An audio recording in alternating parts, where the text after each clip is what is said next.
Hey SaaS Insiders, I appreciate you tuning in to this episode. I'm your host Vlad Hu, and today I'm talking to Jonathan Chang. He's the founder and CEO of Markit Social, and today we'll be talking on the topics of his lessons, his experience of finding and perfecting his target audience, product market fit, and keeping a great balance between mental and physical health and running a SaaS company.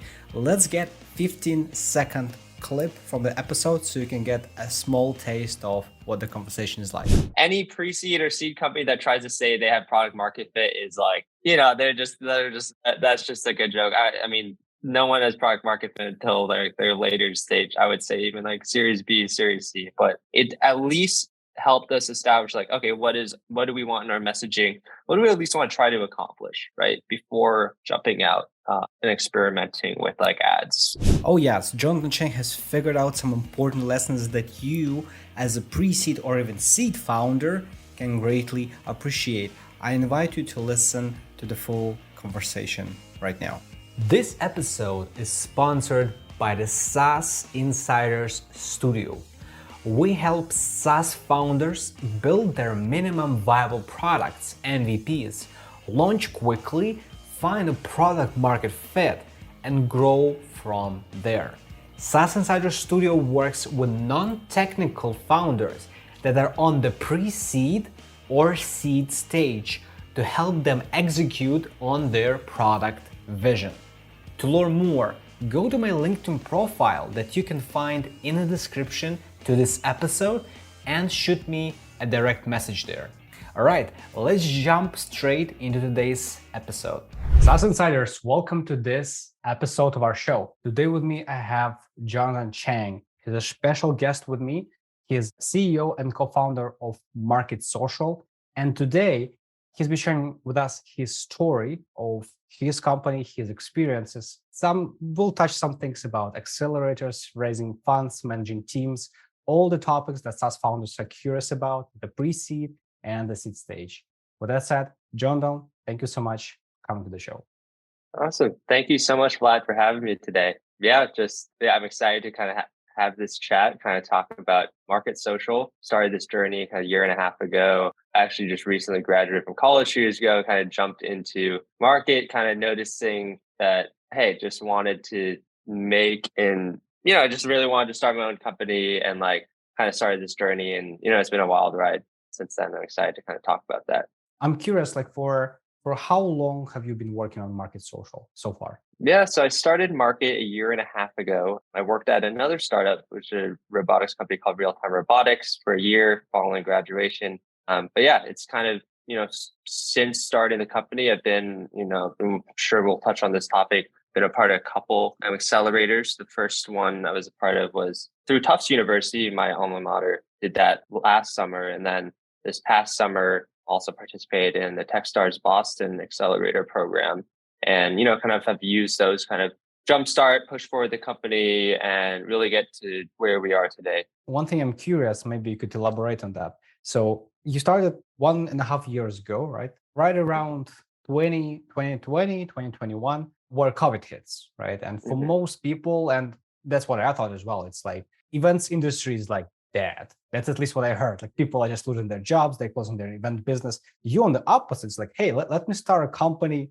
that's geared towards events. So that's a little bit counterintuitive probably for most people. Could you elaborate a bit on that? Like what was the strategy? Like why you decided to go this route? Yeah, of course. So the original inspiration was, like, hey, I knew at some point that, this COVID pandemic, people would be able to get back out and go out and do things. And, I felt like there was going to be a surge in live events. And for me, always been like a very outgoing person. I love organizing events, going out and doing things. And hey, kind of started this company with that, all too common idea, like, hey, let's create an event platform to help people find things to do and, and who to do things with. That was where I kind of started things off and where I started building. And yeah, like as we built that, like, hey, and this is kind of part of our story, but like, from where we started at to where we are now, it has really just been about like, hey, like just started building something, just kind of started building something, had people try it out and, just kind of try to, and then based on what people said about it, we kind of just continue iterating and building based off that. As a lot of our audience, a lot of our listeners are first-time founders, SaaS founders, or maybe second time, a lot of them are wondering, okay, so I built my MVP, something I show it to users, I get some kind of market validation, some traction, but how do I navigate from that? I probably need some kind of capital, some kind of resources to actually go and scale it and like to make it a meaningful business. Like from your experience with Markit Social, like how did you navigate that and how would they make it as well work if we're speaking, for example, in the US? Yeah. So early on, I would definitely say, especially when we started a company, we were very lean. We waited quite a long time before raising capital. That ended up being like pretty helpful, like a pretty, I think ended up being a good decision, preserved equity in the company. But yeah, I think the very beginning, first stages was just raising a really small round between, through friends and family. That's usually the way that people, like raise their first, small piece of capital. And then, yeah, we just kind of built slowly and then kind of waited till we got a little traction first and kind of like started to see some fit before trying to raise another round. And we did that kind of through angel investors, kind of built our way up to that stage. One thing I'm curious is like when you're trying to raise from friends and family, what type of deal is that? Is that like almost like you're borrowing money or for equity? Because a lot of people are approaching this differently. So I'm curious, like how would you go about this? Yeah, the most standard vehicle for that is like, a safe note, just very popular form of raising capital early, right? You're just setting terms with a valuation cap and discount. Yeah, in a great way. It's just like a very simple, it's a simple agreement for future equity or yeah, and like very easy, just a couple pages, basically capital in the door, that's for future equity in the company. Definitely advise that as the route for any founders looking to raise their first round of capital. And once you do that, once you start building your team as well, because I know we talked with you just briefly off the air about how you approach like building your team, right? You said that there were some things that went good, some that went not so good. Share with me and with the audience a little bit about your experience of building your SaaS team, like technical team. What kind of things to look out for, like do's and don'ts, how to approach this? Yeah, no, it's actually really probably not a very common story and like for kind of how I built out my team. But as I said, we started out very lean. Actually, when a year and a half ago, when we were first starting out, didn't really have any capital yet. And basically to get around this, I went and posted on the job boards at Tufts University where I went to school and, just asked people, hey, I can't pay anyone, but because we have no money, but like anyone's interested on working on this company with me, just kind of start out like I have this opportunity for you to, have a good experience, and ended up bringing on 15 unpaid interns for the summer in order to just like kind of get things off the road. I built the MVP like of the app myself, but like obviously kind of just needed more arms and kind of just ran like we're actually that was actually twice the size that the company is now, but that was kind of a fun way that like to get arms, like kind of like be able to build out the product, kind of get a lot done while also being low on capital. And like obviously like I don't think hiring 15 college students for free is on the table for every other founder out there, but like coming up with things like that, I think like kind of like hacks like that are important, especially when starting out a company, because it is just important to be lean, right? Like I think like a big story of starting like any sort of company, any startup is like, usually the number one reason people start fails is like if you run out of money. That's usually always the number one reason. Say just, kind of what I found as over the past year and a half is just, always kind of be frugal, figure out ways. How can you growth hack? How can you kind of hack together whatever you're doing? And I would say that's kind of the story of any startup, is just kind of how you hack your way to eventually getting to becoming a more and more legitimate business. Now, one thing I want to say that I admire this approach, and for other SaaS founders to point it out, that before you get like meaningful capital, you got to be as resource efficient as possible, right? And just found a way around it. Now, let's say I'm a SaaS founder and I also have access to this pool of intern resources, intern talent, and I can also go and hire like 15 of them to work for me. What from that experience that you learned, what were like the good things and what were the things that are like you wouldn't recommend? Like why I'm basically not doing this right now? Yeah. And then the good things was obviously it was great to just like have a team. I mean, I learned a lot myself, especially as a first time founder and, to like kind of lead that team, kind of like put in processes and like to be able to like, have the arms to be able to iterate quickly. I definitely think probably some of the negatives there and reason to downsize is it is harder to move quicker. I would say like if you grow your team too quick, then you can kind of get into a problem where like there's too many people where it's actually hard to move quicker.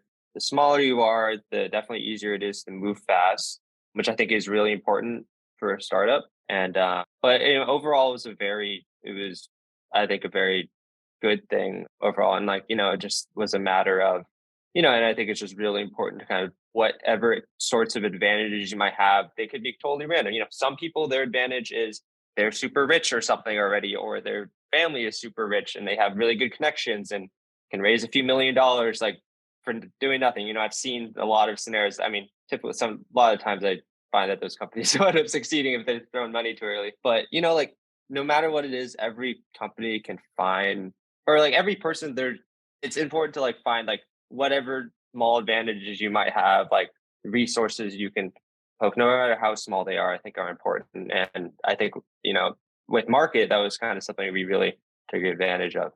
And yeah, and that actually kind of even leads to like our launch and like our initial market. Yeah, I mean, I'd love to kind of talk about like kind of what we did there. Yeah, I don't know if that sounds good with you. That's awesome. Well, but I mean, it worked out, right? I mean, you got the product to where you want it to be, and now you're kind of growing. So this thing worked out, right? So it proves the point. So this approach can get you where you want to be in the beginning. Use whatever resources you want to get there.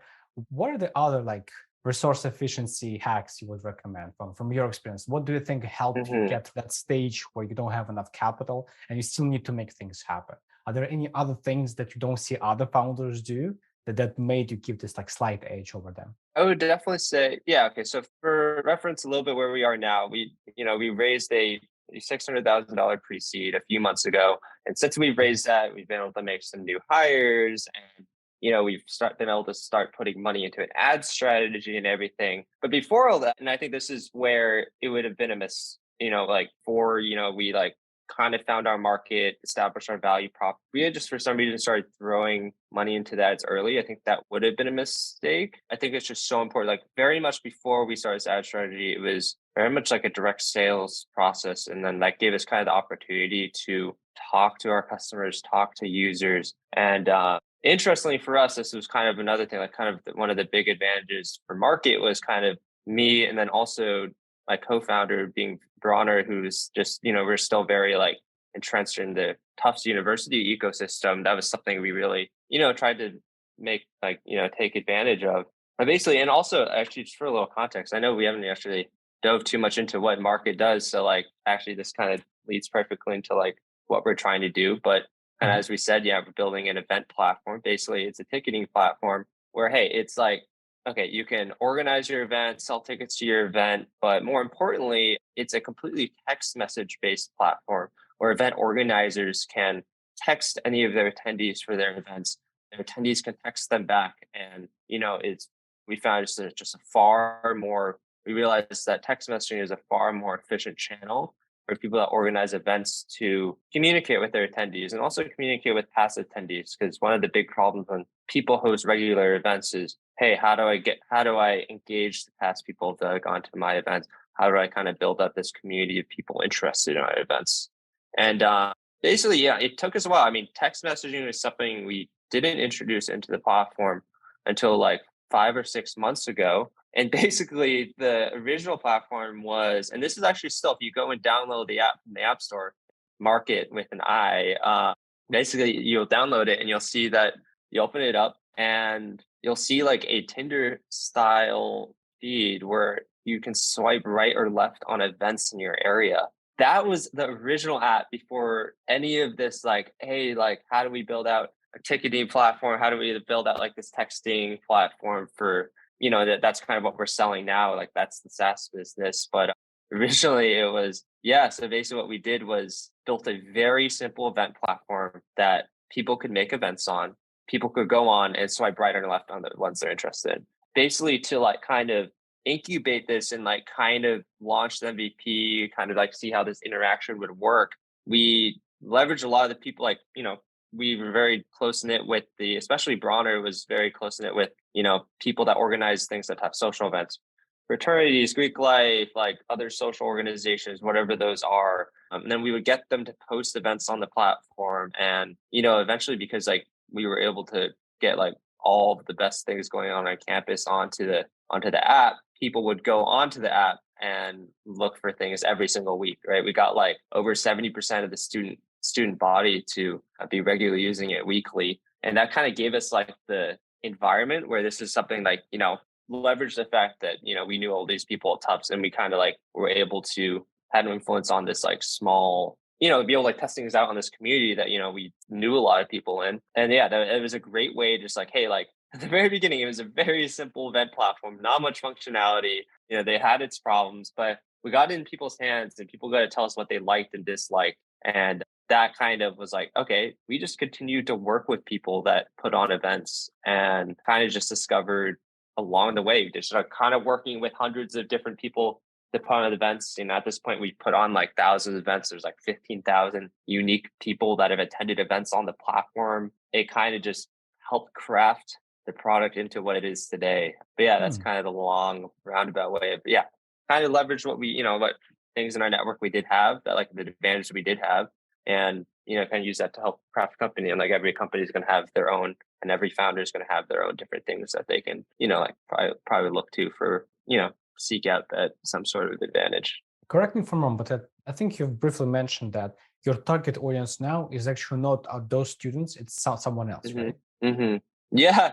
Well, we quickly realized having some success in the college scene. We kind of moved around like a few other schools in Boston and some others across the country. But the problem we realized with college, well, two problems was that, first of all, there was not much money in this space because college students don't have much money. Frat parties do not have much revenue in them. And then number two was that also college students were very frustrating to work with. Basically, we were trying to build a business, right? And like get people, these college students that organize events that like are also students to like use our platform. It just found it was very frustrating. That's where we eventually like made more of a transition to working with actually businesses, people that organize events. Now we're in the space of working with like comedy clubs, like working with like concerts, artists, lots of different, like bars and clubs, kind of all that different type of scene. One I'm most excited about is actually we've actually kind of made our way into the New York like high school prep basketball scene.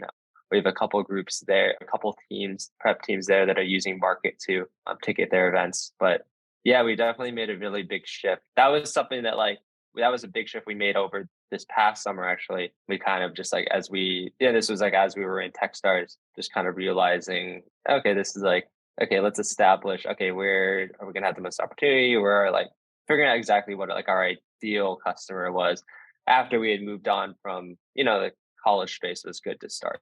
But I moved on from that as we kind of fleshed out our ideal customer. No, you're not the first one that tells that college students were their primary, like first audience to trust on, because those are really easy to get into, right? They're much much easier to get them to try some stuff, right? The problem is you cannot monetize it that well. It can create a viral effect because they like to share it because they're more social, but when it comes like, how do we make money from it? They're expecting to pay anything for the service, right? And when you move into businesses, it's a bit harder to acquire them, but of course that's the audience that can pay the company to grow. Yeah, that's I think a great thing about SaaS and working with businesses is like, yeah, it's much more stable. Like once you kind of figure out that formula, and we're still like figuring it out, but like we're starting to see, much more predictably and put money into ads, get a certain number, like our leads cost a certain amount, then certain percentage of those are converting into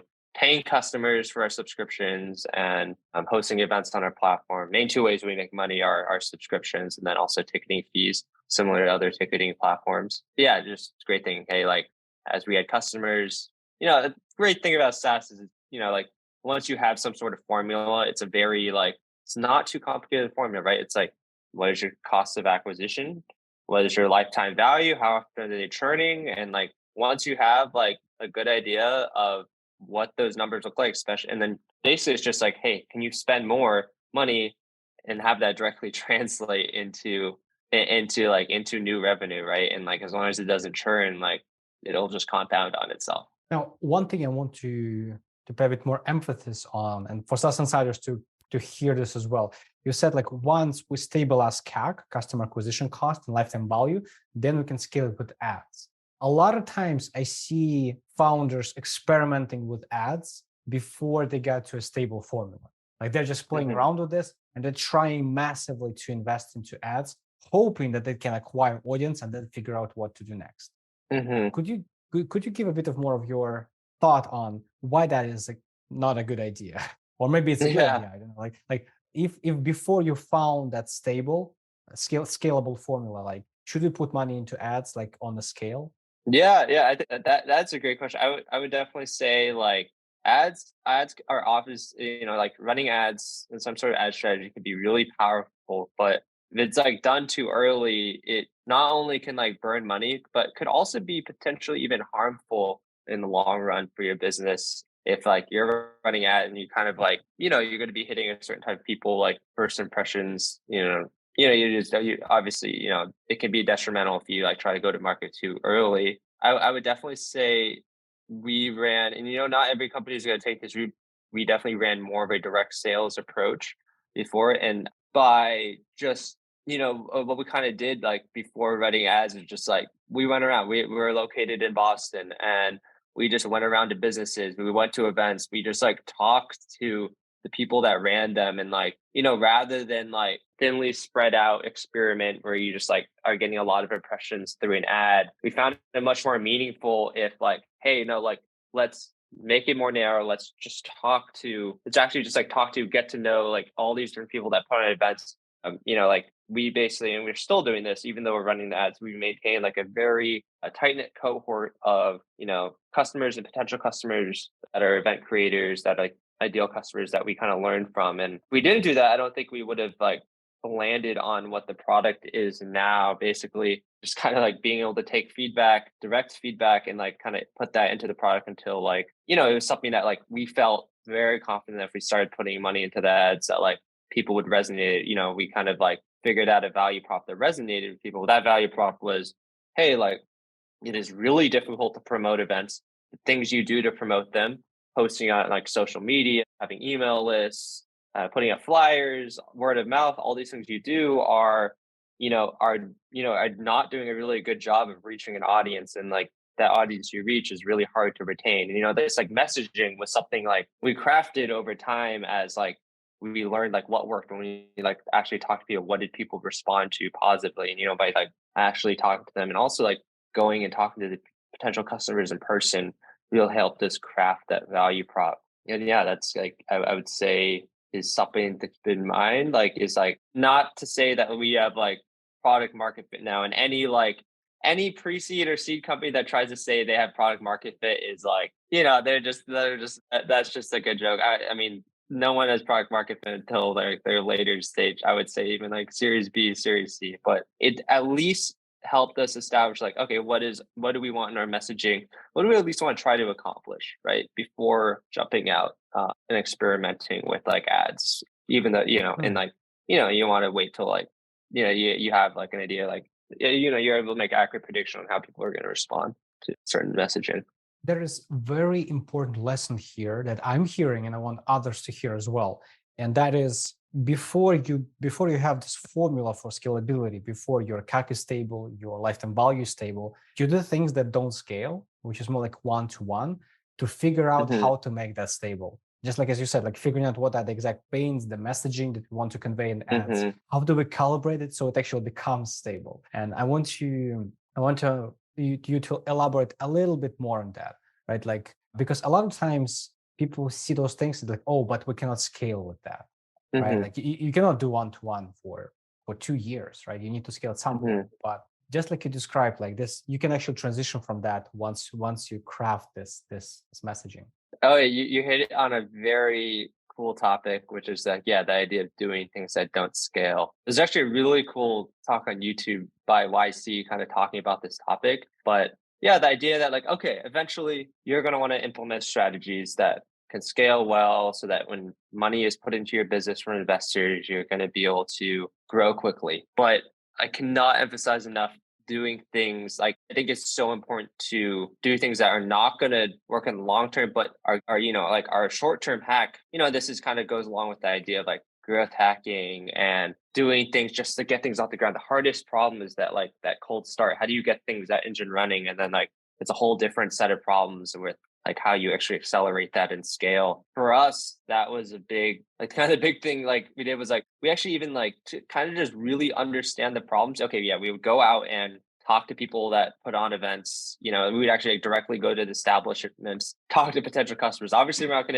not gonna do that when you're all over the country and the world. And like, you're gonna be overtaking Eventbrite and Ticketmaster, it's long-term dream. You're not gonna be doing that every time, but it was super great for us to learn because kind of in this process, like we've became experts. We were event organized, like loved organizing events before, but like really working with all these potential customers had helped us become like experts in event promotion. We even went as far as like hosting our own events. This was actually one of our greatest like failures early on, but something we did learn a lot from was we actually like rented out a couple really big clubs in Boston early on and like put on our own events just to like, and we used our own platform to host those events and like promote on it. And we ended up losing a lot of money doing it, and like definitely could have like this is where I would say like try to make your experiment smaller and don't spend $15,000 to rent out one of the like a massive club in Boston. But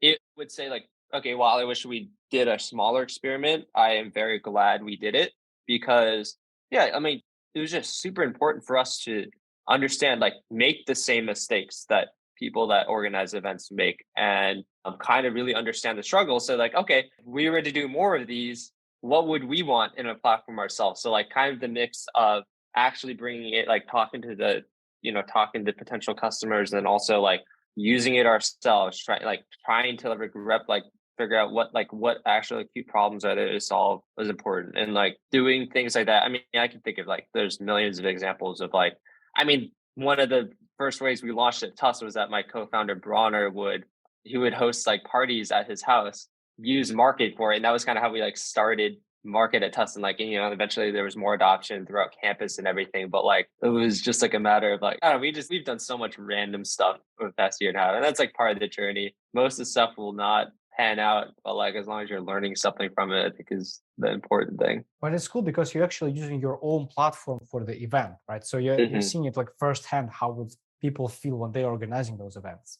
How people are buying experience? How do you host it? What happens after that? So it's I'm curious, like why this experiment with big club didn't work? Is it like the tickets didn't sell out? Yeah, well, we realized, and we kind of already knew this, but like we realized that the hardest part about putting on an event is not like the logistic, or not like a lot of the logistics, or like how do you make your event page pretty, or how do you like add all this fancy like ticketing technology. It's like the things that people struggle with is like promoting events and selling tickets to their events. That is the only thing that people put on events care about. And we realized that same thing for us. Like, right? Okay, like sure, the logistics are all solvable, but like it's not by far the hardest thing. Is how do you get people to come? You could have the best event ever, but if it's not promoted well, no one's gonna come, right? Like, and like the same thing, like you can actually have a very well promoted event that is actually like probably not like a good quality event, but people will show up because it is promoted well, and then it becomes a good event because of the people, right? Like I think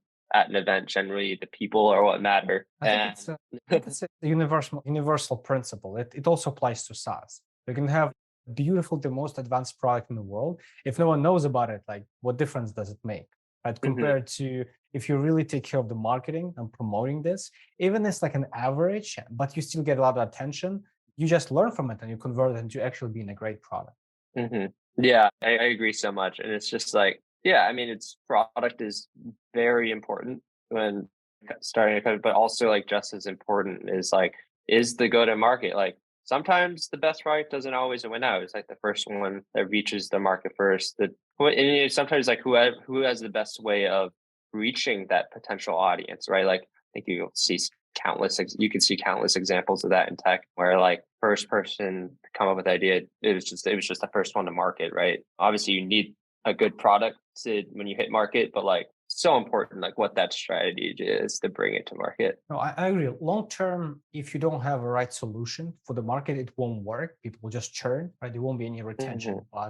But before you get that, if you're not reaching those customers in the first place, like who are you solving the problem for, right? So from your experience from working in Markit Social, what are those maybe go-to-market strategies, like approaches that you wish you knew maybe like 1 year ago, 2 years ago, when you were just starting out with the company? I think, there's so many things. I think one of the biggest ones is going to market, just like having like trying to be focused in your strategy. I think some of the mistakes we made early on was just kind of being a little too broad, trying to appeal to too many people. Because you want like everyone, obviously like you want like everyone to use your product, right? I think we realized we had a lot more success when we would focus in on certain types of a target. I like really figuring out what that beachhead market is, right? Like I would say if you don't have a beachhead market, then you're probably not going to be very successful because it's very hard to just get everyone to start using your product at once, right? Like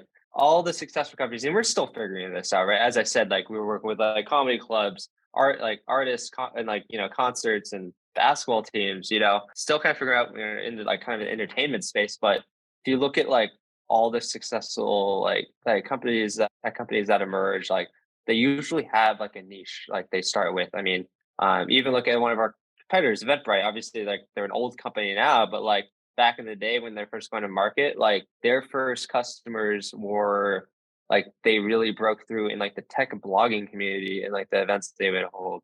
Or I love the story of Whatnot, which is like a market, people that aren't familiar, it's like the marketplace for like live auction marketplace for selling collectibles. Like they started by like just being a marketplace for like Funko Pop collectibles. And you just like see countless examples of this where like people find like a niche to start out with, like something that's manageable, right? To like tackle and market rather than like try to tackle the entire space, like this total addressable market. And then like that all narrows all the way down to like some niche you start with, right? I think it's so important to like your strategy should revolve around being focused. I think that is one of the biggest lessons we learned is like being focused in your marketing and your go-to-market is probably the most important thing, even beyond like how good your ads look or like even like some of the execution strategy. Sass Insiders, let's take notes here. We need to stay focused, maybe on a particular niche and particular target audience, so we can serve them well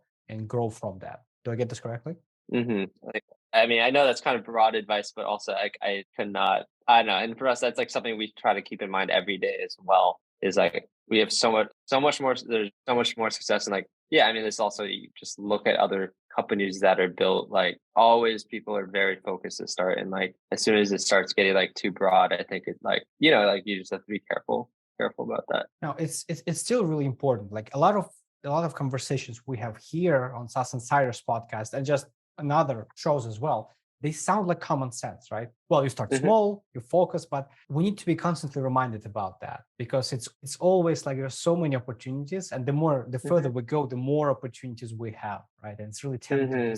Let's try them all. We want to win all the customers in the world. It's so tempting. And especially when you're getting in, I mean, especially at a startup, when you're like, not only, there's like, I don't know if you're familiar with like working on and working in the business, but the idea that like a lot of the time it's really easy, and we do this still, it's like really easy to just get sucked into the working in the business, right? And like trying to just continue the day-to-day, pursue new opportunities when they come up. And like, when you're still early and like, like still growing where every customer, is meaningful, like it's easy to just like kind of chase down rabbit holes and like just like being able to find that time to like, oh no, like, okay, times to step back and like think about, overall, are we happy with how we're approaching this strategy? Are we, that's the whole working on the business. I think like, okay, are we stretching ourselves a little too thin in different spaces? Do we need to recalibrate? I think it's really important to like take that pause, even if it's like 10% of your, I think it's important to at least put like 10% of your time into that because it is really easy to just kind of be really heads down all the time.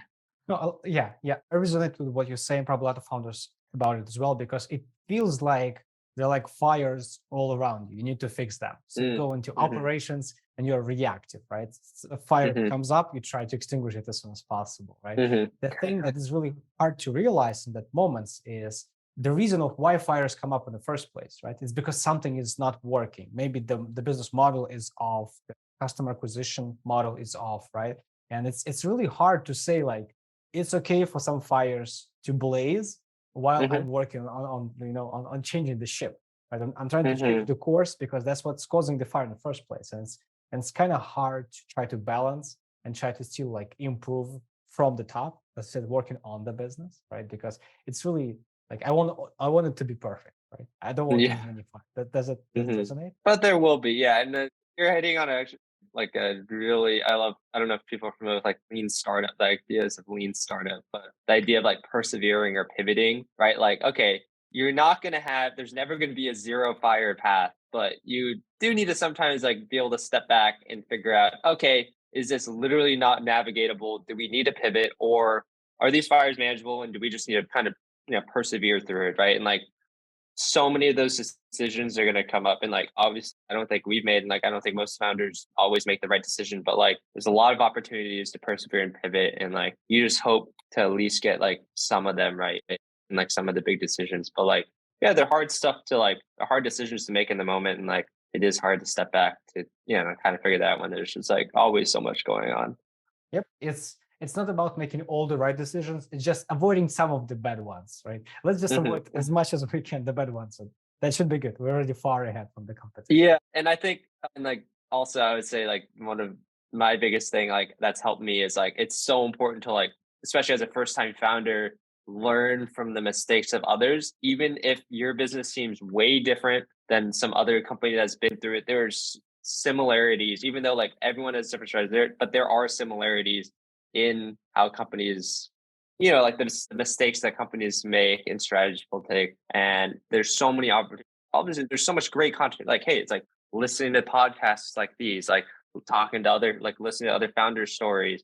There's so many great sources to kind of learn how other people built their businesses, and like, things you can learn from their mistakes to hopefully minimize your own. But also like obviously mistakes are not bad. That's part of the process. Like, you're not making mistakes. I can't think of a single business that doesn't make lots of mistakes early. And I totally get why people find it hard to learn from other people's mistakes, because it's a double-edged sword. From one perspective, it's true that their business is different. It means they cannot just copy paste everything that Jonathan says, that Vlad says, and it just works for them, right? They still need to apply what makes sense for their audience. But at the same time, there are some fundamental things about how you build your team, how you market, how you acquire customers, how you fundraise, like the fundamentals that work for everyone. And this is where it's trying to balance between applying this advice and learning from mistakes and trying not to just copy paste what other people's doing, because that's a recipe for disaster as well. But if I were to ask Jonathan, if Sass Insider could walk away with just one important lesson from our session today, like just one message, if that's the only thing they got from this session, what kind of piece of advice that'd be? I would say kind of the common story. Talked a little bit about go to market, kind of talked about like what to do early on, do things that don't scale, utilize the advantage you have. I think one thing in common between all of those is like the idea of build fast and iterate fast, and like just get out there and do things, right? Like I think the common thing I would definitely say, just like especially at the very earliest stages, you're not going to get it perfect.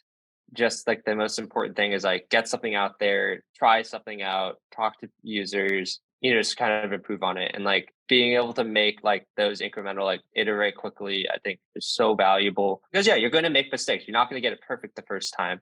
Just make sure you get as many stabs at you can before you run out of money, right? Until you can raise your next round, I would say. That's cool. Where do you find the inspiration and knowledge for you to grow? Like if we were speaking about some books, inspirational speakers, masterminds, accelerators, mentors, if you were to highlight like three things that would be the biggest impact to what you are now and what your company right now, what those resources would be? Oh, totally. The biggest impacts on like kind of the direction we're taking the company and like how I've grown as a founder through the two accelerators I did. They were both great in different ways. The one I did through Tufts and also through Techstars Boston.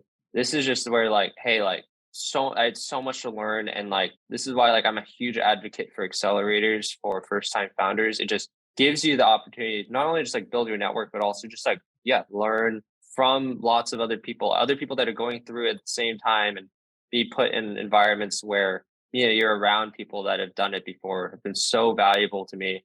Can't speak more highly of the two accelerators we did. And then a lot of great mentors through that process. And yeah, also there's just so much great, I'd say a mix of that and also just like so much great content and video content that's available online. So many things you can listen to, like podcasts like these are just like so helpful, I would say, and have kind of crafted my journey so far, right? And there's still so much more to be done. Are there any like specific cool books that really help you through your journey, if you will name one? Probably my two favorite, my like go-to is Lean Startup. I would say it's just like really good for, you know, a lot of learned a lot of lessons for that like I apply to our business today, like how to like operate and iterate fast. That's the whole idea. It's like stay lean, iterate fast. That probably comes across in what I was talking about earlier. And then also a huge fan is a recent book, you know, it was called The Cold Start Problem by Andrew Chen. It's the idea of like, how do you build network effects? And like, that's kind of where we're like, kind of a lot of our thinking is shaped to where like, you know, at first we were kind of like just trying to build a network marketplace product and really only introduce the SaaS aspect when we like try to introduce like, hey, like, no, let's build a tool first that people want to use in order to build this network. That is a really big theme in the book and lots of great. And the great thing about both those books is like both authors use countless examples from other companies and like how what other companies did apply to an overall concept. And that is totally in line. I mean, that's kind of the reason why I love both of them is that like that idea of they're using these examples of the companies. Not only is it just fun, like not only is there a lot to learn from it, but they're also just fun reads. So those are probably my go-to or my two go-tos for any readers out there that are looking for a couple books. Yes, I had an interview with the previous guest as well, and I think it's really something special about those books where the author not only talks about their experience, like how I built it, this is how I did it, but also like here's 15 other people that did it, and some of them failed, some of them didn't, and that's what the difference is. That's cool. Jonathan, before we will be wrapping up our talk today, what do you think would be the best way for SaaS founders, for VCs to get in touch if they're interested in what you're doing, trying to help you, maybe ask for some advice? What kind of the social media, the links, what we can put for them to check it out? Yeah, of course. I love talking to other founders, especially. Very open for anyone to reach out here. I mean, the best way is just through LinkedIn, through our website, which is marketsocial.net. I'm sure that these can be linked in. These can be linked in the descriptions for the podcast. But yeah, I mean, we're on most of the socials. You got to look for Markit Social though as a topic. I'm still working on some of the trademarking for Markit, but yeah, I mean, would love to talk to. Always open to talk to other. I'm sure there's just so much stuff I'm still looking to learn from others, but I'm glad you included that because I'll put those links in the description so it's easy for people to check it out and connect with you.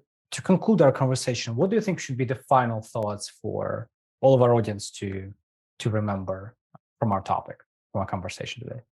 Yeah, I think final thoughts is, I don't know, there's like, yeah, okay, learn from others' mistakes and what they've done well and all that stuff, but also like, yeah, also just gotta emphasize like also every company is its own journey. It's just kind of a matter of like, no, it's not one size fits all for it all, but it's like, hey, how can you synthesize what you've learned so far in your business, and also what like other people have done in their businesses in order to like come up with what's best for you, right? And like, no one's ever going to have that perfect path. But I think it's just important to like, hey, like it's all just about making educated decisions or like try to make the most educated decisions you can and like hope for the best. Like, and that's kind of the fun thing about startups, right? Is that it's like, there's a lot of unknowns. You kind of are taking risks. You don't know what's going to work.